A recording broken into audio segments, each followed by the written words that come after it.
Bueno, gracias, señor presidente. Había quedado en el tratamiento de la causa que tuvo por víctima al señor Jorge Bonil. En ese contexto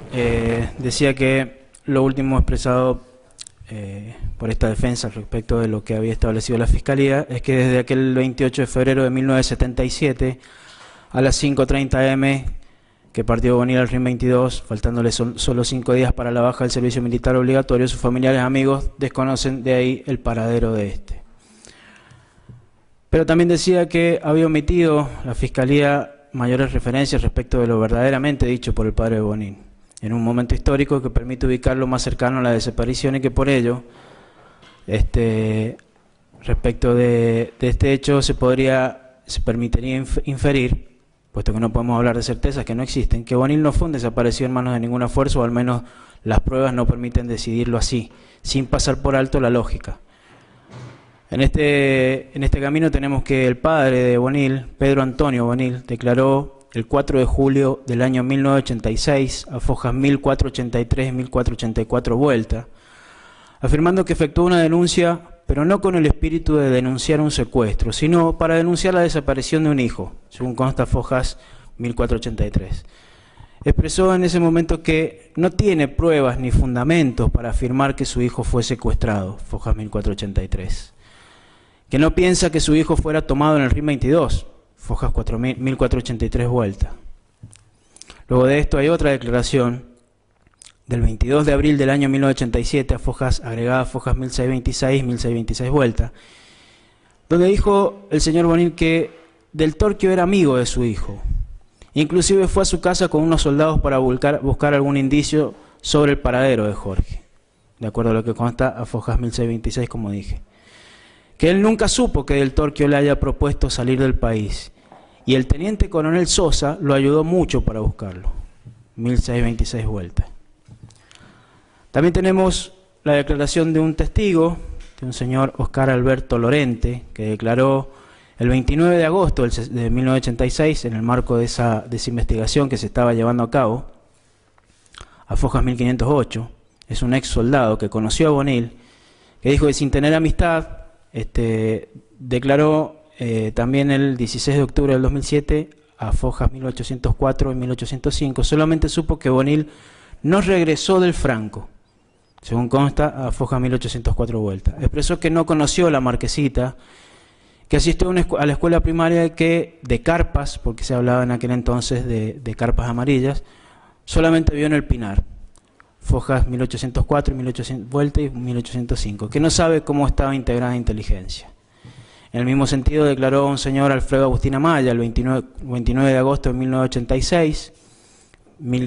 fojas 1509 y vuelta. Dijo que conoció a Bonil, que era una persona normal y no tuvo mucha amistad. Recuerda que le dieron Franco y no volvió más, que había pasado a otra compañía. Expresó que Bonil nunca estuvo desempeñando tareas de inteligencia. Declaró nuevamente este testigo el 26 de septiembre de 2007, en el marco de estas causas en el Juzgado Federal, a fojas 1772 y 1773 vuelta, respecto de Bonil. Y lo único que se comentó al respecto es que fue que no volvía luego de un Franco. Otra de las declaraciones que ha sido citada por el Ministerio Público Fiscal es la de la madre de Bonil. Y digo que esta declaración ha sido citada en forma parcial, porque de la misma se desprende otra circunstancia distinta de la sola mención de que Bonil rengueaba cuando desapareció. Sí, la señora María Georgina Sosa de Bonil declaró el 16 de diciembre de 1986, a foja 1585 y 86, y expresó que lo invitaron al subteniente Del Torquio para ver las cosas de su hijo cuando desapareció, para ver si se encontraba algo que pudiera ayudar. Nuevamente declaró el 15 de abril del 87, a fojas 1619 y 19 vuelta. Expresó que varias veces concurrió al RIN 22, que no tiene datos nuevos que puedan aclarar la situación de su hijo. Manifestó que nunca quisieron implicarlo en el RIN como integrante de Montoneros, y que nunca el teniente Del Torquio le ofreció llevarlo a Bolivia, para evitar consecuencias referidas a la situación mencionada a fojas 1619 vuelta. Manifestó que cuando salió de su casa, Bonil caminaba con dificultad. Fojas 1619 vuelta. Como vemos, esta declaración es conteste con la de su esposo, que también refiere que en aquel entonces refieren a un Del Torquio distinto al de la imagen demonizada que surge del libro de la verdad absoluta que contiene la historia amañada. Y respecto del autor del libro también hay una declaración del año 1987 en la que él mismo desvincula, me refiero a Eloy Rodolfo Camus, en este caso a Cardoso, no solo de lo ocurrido con Bonil, sino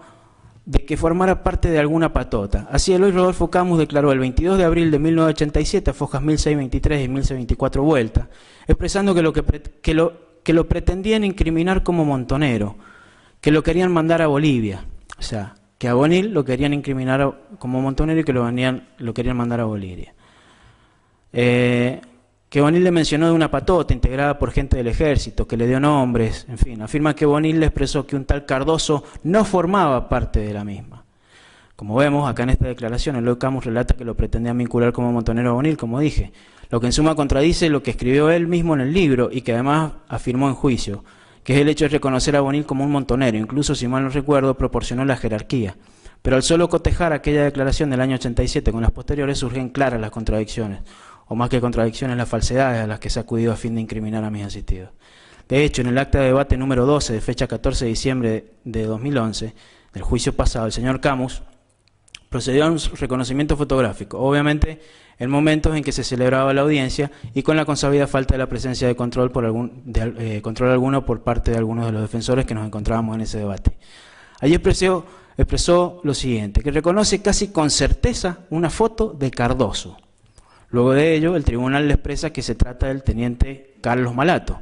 pero pareció no importar. No obstante, esta es una clara muestra de que las evidencias con que alguna vez dijo haber contado no fueron tales. Recordemos que antes este testigo había declarado, tanto en el libro como en esa audiencia de debate, que Ana María Moral, que es a quien llamaba la petiza, le había proporcionado una foto de Cardoso, o inclusive también Bonil, y que luego de proceder al reconocimiento, habiendo afirmado que con certeza se trataba de Cardoso, no obstante, identificó a otra persona que también se encuentra imputada, pero que de quien no tenemos conocimiento porque precisamente está radicada en otro país que no ha permitido la extradición con Argentina. Que dicho, en consideración, el gobierno en aquel entonces de aquel país, respecto a esta extradición, sostuvo que la Argentina no daba garantías de un proceso ajustado a la ley en estos menesteres de lesa humanidad. En definitiva, acá surge algo muy cierto y es que esa certeza que ha tenido el mencionado testigo al reconocer a Cardoso es la misma que ha utilizado para avalar sus falsedades. Por último, respecto a esta causa, contamos con la declaración en audiencia del 5 de abril de 2018 del testigo Tristán Alfredo Valenzuela. Este testigo, a quien ya me he referido, quien con el señor Blas de la Fuente y Eloy Camus conforman el Dream Team de los testigos de esta causa. Este señor habló de que lo que dijo de Bonil eran rumores,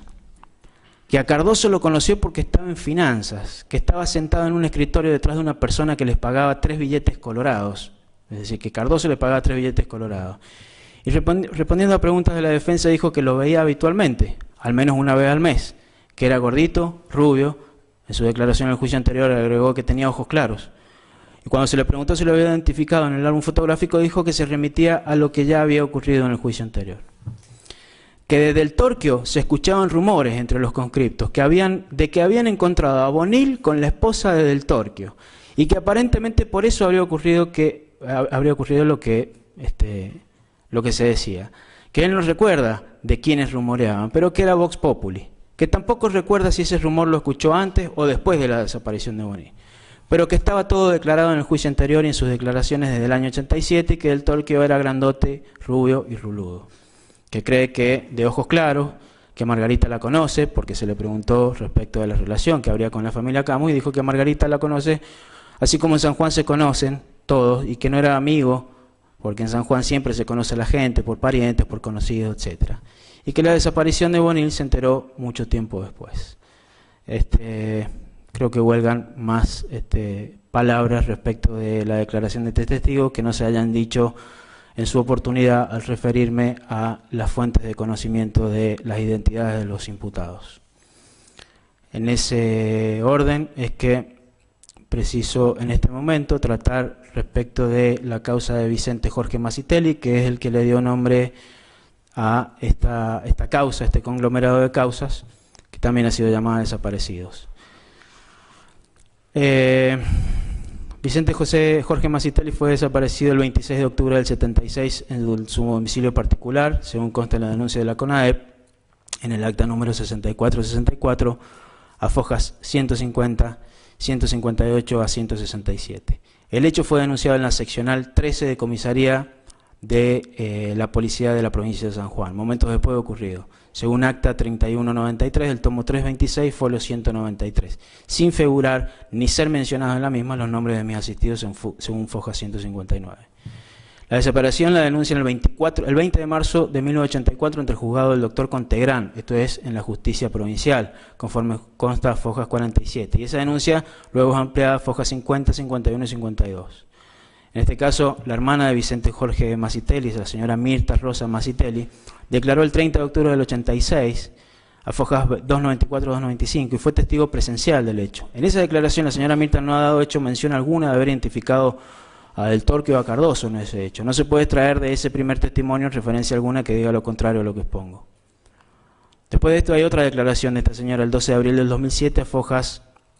465-67. Entre los nombres dice que reconoce por los medios periodísticos, obsérvese que habla en aquella declaración de los nombres que conoce por medios periodísticos,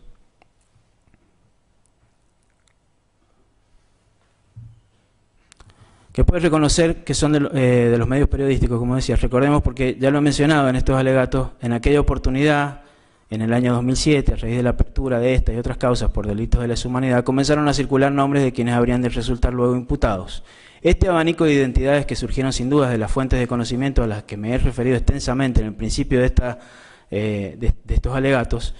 son los que luego, y tampoco me cabe la duda de ello, comenzaron a formar parte de eso que muchos han dicho y que es que los nombres eran Vox Populi. Y vaya que lo fueron, pero adviértase que lo fueron a partir de los años 2006 o 2007, y no en el momento de ocurrencia de los hechos investigados. No hay un solo hecho denunciado, por ejemplo, en los años 80, a la vuelta de la democracia, en el que se hable de esta particularidad referida a que los nombres eran Vox Populi, o circularan. Esa es la verdad, señores jueces. En gran medida los nombres, las identidades, incluso la apariencia física de quienes se encuentran imputados, se conocieron a raíz de salir o entrar al juzgado federal, como ya lo he referido, y ser retratados por las cámaras de los medios informativos locales y nacionales. Siguiendo con el análisis de lo dicho por esta señora, debo decir que ella, a pesar de haber resultado testigo presencial del hecho del secuestro o posterior desaparición de su hermano, Jorge Masitelli, no obstante, habló de que no vio a nadie, que las voces eran de personas adultas. Y eso es todo en cuanto esta defensa tiene para agregar a lo que ya se viene diciendo de parte de la defensa oficial y de parte de las otras defensas respecto de la causa de Vicente Masitelli. Y respecto ahora me toca tratar muy sucintamente lo concerniente a la causa Erice. En este punto solamente me voy a limitar, atento a que, bueno, como dije, el marco, digamos, la plataforma fáctica ha sido debidamente expresada por el fiscal en la pieza acusatoria, y también a esta causa se ha referido extensamente en su tratamiento y valoración la defensa oficial. Entonces, esta defensa solamente va a hacer mención a un testimonio de una persona en particular, que es el doctor Horacio Méndez Carrera. Recordemos que el doctor Horacio Méndez Carrera, en teoría, había sido quien había iniciado esta investigación por parte de un pedido del gobierno francés en el año 84, conforme él lo dijo en la audiencia de debate en este juicio. Así dijo que en esa fecha, en el año 1984, el gobierno francés le encomienda la investigación de la causa. Este testigo dijo que se puso en contacto en aquel entonces con el señor Eloy Camus y con el doctor Manrique, a quien entrevistó en Buenos Aires y luego vio en otras oportunidades. Dijo también que se fueron enterando con Eloy a través de las investigaciones que iban haciendo, que Marián tenía una amiga que se llamaba Marita Gómez, que el mismo día de la desaparición de Marián, un grupo de civiles se hicieron presentes en el domicilio de Marita Gómez y la maniataron. Dijo que presume que Marián, en cautiverio, tiene que haber declarado bajo tormentos que ella iba a ese domicilio. También, como otro hecho coincidente, al día siguiente un grupo comando con camiones del ejército del Regimiento de Infantería de Montaña 22 se hizo presente en la calle Sabatini 120, que era la última casa donde vivió Marián Erice, juntamente con la pareja integrada por Poblete y Moyano. que estas personas tuvieron que cambiar varias veces de domicilio, que Mariana anteriormente trabajaba en la provincia de Mendoza, que a comienzos del 76 la secuestraron, secuestraron a su pareja, Daniel Rabanal, que ella se encontraba en la casa de unos franceses y cuando se enteró de esta situación, que la estaban buscando, se vino a San Juan, que estaba con mucho temor y según se lo manifestaba Marita a otras personas que ella conocía. Que a ese domicilio de la calle Sabatini, el doctor Méndez Carrera concurrió años después con Eloy para hablar con los vecinos, para que les dijeran cómo habían ocurrido. Recuerda a uno en particular de apellido Bloch, y que este señor Bloch le dijo que había presenciado el procedimiento con un gran despliegue de fuerza de personal. Dijo que le preguntaron en qué consistió el procedimiento y dijo que duró aproximadamente 2 horas, que se llevaron muebles, que supo que no había armas en esa vivienda, y preguntado este hombre si conocía los nombres de oficiales o suboficiales, dijo que uno de los nombres le era familiar, porque el apellido era conocido. Entonces, cuenta el doctor Méndez Carrera en este debate que él le refirió el nombre de Cardoso y dijo que este testigo Bloch asintió con la cabeza. ¿Está bien? Bien. Ahora, este señor, Arturo Bloch, según su propio relato en juicio, primero que nada nunca hizo referencia a conocer a Cardoso, dijo que en aquella oportunidad tenía 14 años a la época de ocurrencia de los hechos. Dice que este era un apellido, según las palabras del doctor Méndez Carrera, que había trascendido de alguna manera sin darle otro tipo de explicaciones. Vemos acá cómo también se ha tratado de vincular a Cardoso así, de esta manera, diciendo que un testigo de 14 años, un testigo presencial, conocía el nombre de uno de sus oficiales cuando el doctor Méndez Carrera se lo había referido. Dice que luego en un dossier que habría hecho, que lo registró como un hecho más, y que para él era un nombre más de la larga lista de nombres que habían participado en el secuestro de Mariana Eris. Que conoció a Olivera porque en Francia se inició una causa, de la cual ya he dado cuenta, por la que Olivera estuvo detenido en Europa. Y que de sus conversaciones con el señor Eloy Camus tomó conocimiento que este señor Cardoso era muy conocido en el regimiento, no por la labor técnica que llevaba a cabo, sino por el trato con los detenidos. Estas son las manifestaciones del doctor Méndez Carrera. Concretamente le manifestó que un soldado bonil, que se lo dijo Camus a este señor Méndez Carrera, que era muy apreciado por su jerárquico superior, un subteniente del Torquio, que lo apreciaba, y este soldado bonil cumplía funciones en el RIM 22, y dice que supone que por las cosas que decía, tenía conocimiento. Que mencionó, no dentro de la patota, sino fuera de ella, a esta persona Cardoso. Que los comentarios de que esta persona Cardoso era quien había sometido a abusos sexuales a Marián, que luego se entera que este soldado bonil también desaparece. Esta es una elucubración que hizo en su oportunidad ante vuestras excelencias el señor Méndez Carrera. No obstante, dijo que también que la entrevista con Bloch fue aproximadamente en el año 1985 y que todo viene de lo que dijo Bloch, de Bonil, de habérselo dicho Eloy Camus, y que también dijo que lo conoce porque lo dijo Ana Moral, que también es un testimonio de ella, que corrobora con otras palabras la presencia de Cardoso. Es preguntado en esa oportunidad respecto al testimonio de Ana Moral y dijo que tuvo que investigar el testimonio y las causas de muchos de ellos desaparecidos. Dijo que Ana Moral era militante, que parece que había viajado con Mariana a una plaza el día anterior de su secuestro y parece que en esas circunstancias en una plaza se acercó una persona de civil. Ahora bien, en cada pregunta específica que se le hacía al testigo, pretendía referenciar sus dichos, siempre provenientes de oídas y de lo dicho por personas desaparecidas, presuntamente a Eloy Camus. Es decir, tanto Ana María Moral, como he dicho, como Bonil, son quienes le habrían manifestado a Eloy Camus los hechos por los cuales se les preguntaba. Paradójicamente, todo este relato que hace sigue el hilo conductor establecido en el libro de Eloy Camus, que obra como prueba en esta causa. Y preguntado respecto de cuándo comienza efectivamente esta investigación, él dice que hasta el año 86 él no tenía conocimiento de los hechos. Y a partir de ahí se involucra.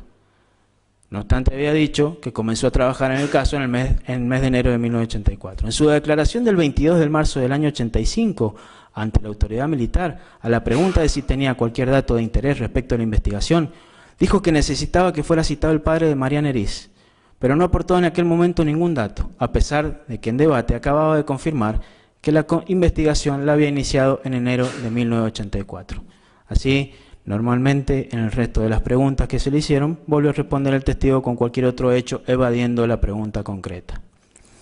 Luego de ello habló de que Marián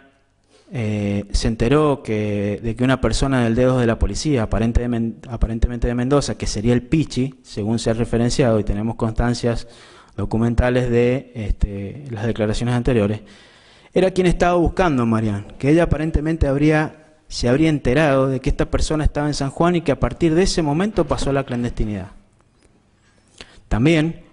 contamos con una declaración en el juicio anterior de Luis Rodolfo Camus, que es la que obra en el acta número 10 de la causa, donde al inicio de su testimonio, luego de referirse a la ampliación de indagatoria que había formalizado anteriormente en el juicio uno de los imputados, entre otras cosas, el señor Camus dijo claramente que él nunca ha declarado que Moroy le haya dicho que Cardoso mató a Erice. Recordemos también que Moroy fue uno de los que acompañó a esta comitiva a Francia a fin de denunciar todo lo referente al caso de Marián Erice. Y como ya dije, en la audiencia de debate, en la misma audiencia de debate, de acuerdo al acta número 11, él dijo, refiriéndose a Ana María Moral, que la petiza le habría contado de una francesa que habrían torturado y violado y matado el teniente Cardoso, hijo del general Cardoso. Vemos acá una mención más a Cardoso, no solo de los dichos de un testigo que no habría de ser confrontado nunca, como la referencia a Cardoso siempre es respecto de su padre. Esa aportación de apellido, esa violencia y fiereza que parece tener un origen genético en Eduardo Cardoso, puesto que, como se ha probado, pruebas que corroboren lo dicho por Camus no existen, ni existirán. Y luego, del mismo acta, se obtiene, según este mismo testigo, que Ana María Moral le habría proporcionado las fotos de algunos imputados. Dice el testigo que Ana María Moral le mostró fotos de los tenientes Malato, Vic y Cardoso. Pero luego de ello, el testigo, así como lo he referenciado anteriormente, en el reconocimiento fotográfico, a pesar de haber dicho que con certeza la foto que indicaba era del teniente Eduardo Daniel Cardoso, el tribunal se encargó de corroborar que la misma se trataba específicamente de Malato, quien se encuentra por fuera de este juicio en otro país, y no de Eduardo Daniel Cardoso. Ya para ir culminando, me toca hacer lo pertinente respecto también del caso que lo tuvo por víctima a Daniel Russo, para el cual voy a tomar el mismo temperamento, es decir, no voy a hablar sobre la plataforma fáctica, sino sobre ciertos y determinados hechos puntuales, toda vez que, como sabemos, ya ha sido descrita por el Ministerio Público Fiscal y atacada en su valoración por la defensa oficial, a cuyos argumentos y planteos me adhiero, como lo he dicho desde el inicio de estos alegatos. En el caso de la causa Russo, quiero citar específicamente un testimonio de un señor que se llama Alfredo Ricardo Riera. Este señor dijo que conoce a una persona de apellido Palacio, que era el bicicletero de su hijo, y que ese día paró una camioneta blanca marca Dodge, que entraron al negocio y de ahí salieron persiguiendo a un chico, que no sabe si eran policías o qué, y que 10 minutos después volvieron con una persona masculina que la tenían atada en la caja de la camioneta, que eran dos personas de 1,75 m, de 45 años, y otro peinado tipo tanguero, más viejo, 50 y pico de años, traje negro, saco y corbata, que era el que llevaba la pistola. Se ha hecho referencia a un acta que elaboró la policía, que fue llevada a cabo por una persona que también ha declarado, parte de esa fuerza, miembro de esa fuerza, también ha declarado ante vuestras excelencias, y en ese acta se da cuenta de ese operativo. Este señor al que me refiero dijo que ellos habían llegado una vez que ya había ocurrido el hecho, que ese hecho en el cual cae abatido el señor Daniel Russo, bueno, se hizo toda una referencia respecto de cómo había ocurrido, de qué manera, en qué horario y quién es, inclusive se retrató en ese acta el secuestro de una pistola, de un arma de parte del señor Russo, y en fin. Ese acta, no obstante, ha sido principalmente la prueba fundamental que se ha tenido respecto de esta causa, en el juicio anterior a los fines de la incriminación y después posterior condena, no firme, pero condena al fin, del señor Horacio Julio Nieto. En tanto, se encontraba ahí la firma de Nieto. Para relatar un poco y ser breve en esto, la firma de Nieto en ese acta fue desconocida, y en el marco del juicio pasado se practicó una pericia respecto de esa firma, adelantando además que en el momento en que se exhibió el acta, que era en el momento en que declaraba el señor Eloy Camus, ese acta que se le había exhibido desde un inicio, desde la instrucción a Nieto, no contaba con ninguna firma. Simplemente estaba establecido abajo el nombre de Horacio Julio Nieto, por lo cual en aquel momento el tribunal tuvo que disponer que se trajera de alguna manera, que se hizo por medios informáticos, el acta en donde efectivamente contaba la firma de Nieto. Una vez que se proporcionó a las partes para su conocimiento, fue desconocida por Nieto esa firma, y finalmente la pericia determinó que la misma no correspondía, o que al menos no habían elementos para determinar la propiedad de esa firma del señor Nieto. Este acta, de más está decir, fue tachada de nulidad en el juicio anterior, y sin embargo a todo lo largo de los fundamentos de la sentencia no habrá constancia alguna respecto de este planteo formulado por esta defensa. Respecto a este hecho puntual, esta defensa considera que huelgan más palabras sobre lo hablado, sobre lo dicho, sobre lo relatado. Como ya dije, el hecho pormenorizado ha sido relatado por la Fiscalía, y la prueba documental no ubica en ningún lugar ni a Cardoso ni a Del Torquio en los hechos. Estos, a la época de ocurrencia del hecho particular del señor Russo, eran jóvenes de no más de 24 años, por lo cual no coincide tampoco con la descripción de esta persona que acabo de mencionar, que figura como testigo. No usaban traje, salvo el de gala y para ocasiones especiales, y su actuación en la mayoría de los casos se encuentra documentada en los sumarios militares. En fin, como ya dije, nada, pero absolutamente nada los pone en esos momentos y en esos lugares donde ha pretendido ubicarlos la Fiscalía. Ni siquiera existe una sola prueba que admita ser valorada a efectos de tenerlos siquiera por autores mediatos, por lo que surge también con suma claridad la necesidad de absolverlos por todos estos hechos. Respecto de los restantes casos que conforman la sistematización que ha hecho la Fiscalía, y solo nombraré, debo decir que de los mismos, una vez realizada por esta defensa el estudio pormenorizado de la acusación, en términos concretos, salvo los que he referido anteriormente, y si bien obras pruebas instrumentales que permiten en cierto modo hacer un breve acercamiento de los momentos en que se habrían producido las desapariciones, o para ser más específicos, los secuestros,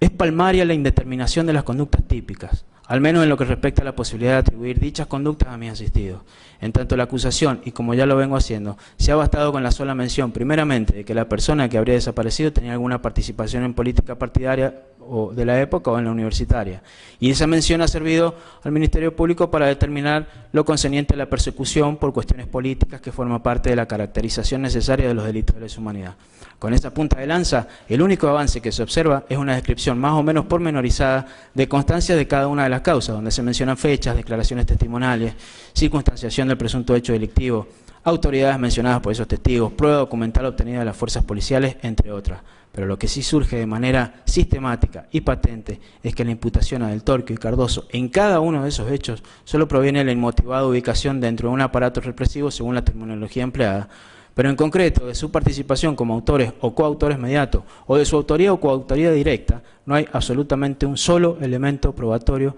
que permita, valorado en términos jurídicos, admitir ese modo de atribución de responsabilidad penal. Máxime, si la única mención que se ha hecho de los mismos en la presente causa solo es la mención de sus nombres en el apartado que consta en cada hecho luego de la calificación legal, donde el señor fiscal dice en términos más o menos coincidentes, en todos los casos, que este Ministerio Público Fiscal acusará a, y entre la lista de nombres refiere a Juan Francisco Del Torquio y Eduardo Daniel Cardoso. Estos hechos, a los que, como dije, no me adentraré en cuanto a su tratamiento por los motivos antes expuestos, son los que se refieren a los hechos 9, 10, Florentino Arias y José Rolando Escadín, los hechos 11, Daniel Horacio Livencia, el caso 13, Marcelo Mario Rodríguez, 14, Luis Roque Moyano Herrera, 15 y 16, Lidia Neptalis y María Cristina Tarola, 17, Miguel Ibarbe, 18, Carlos Ramón Andrada, 20, Gladys Ascensión Sánchez, 21, Juan Bautista Martínez, 22, Carlos Esteban Correa y 23, Oscar Silverio Castillo. En consecuencia de todo lo actuado y alegado, en efecto, y a fin de dar término a estos alegatos, señor presidente, miembros de este excelentísimo tribunal,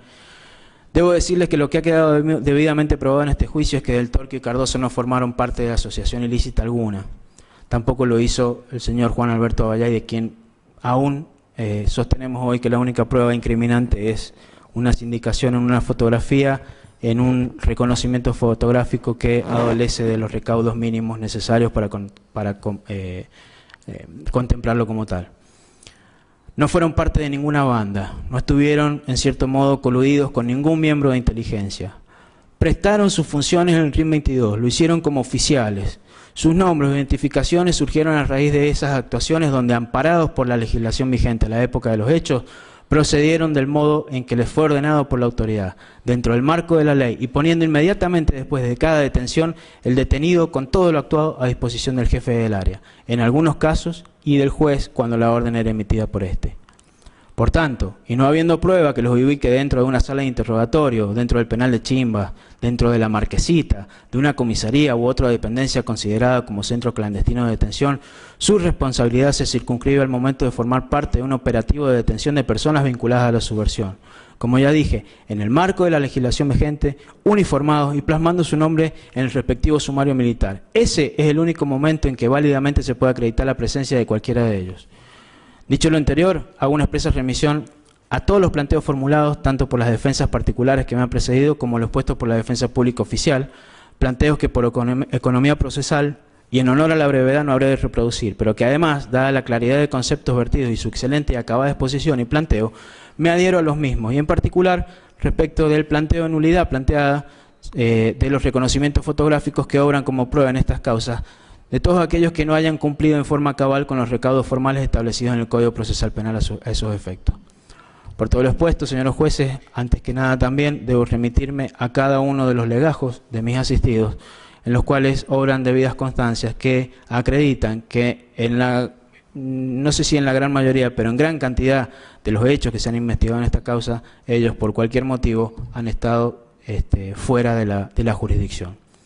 Por todo lo expuesto, solicito la absolución de mis asistidos Juan Francisco Del Torquio, Eduardo Daniel Cardoso, Juan Alberto Aballay, y si bien ya fue peticionado por mi codefensor, no obstante también del señor Elías Lucio Arancio, de todos y cada uno de los hechos investigados por no existir prueba que permita condena. Pero de manera subsidiaria solicito se los absuelva atento al beneficio de la duda, toda vez que certeza no ha existido, por lo que la mera probabilidad que ha autorizado la sujeción de los imputados a este proceso no puede ser equiparada a certeza positiva que se requiere en la presente instancia. Ergo, procede lo normado en el artículo 3 del Código Procesal Penal de la Nación, lo que solicito a este excelentísimo tribunal guíe vuestro temperamento al momento de dictar sentencia. Por todo lo demás, les agradezco su predisposición y he concluido con estos alegatos.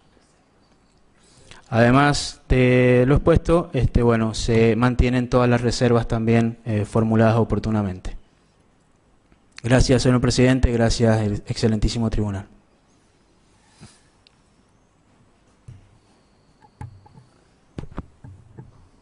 Muchas gracias. ¿Están listos los otros letrados?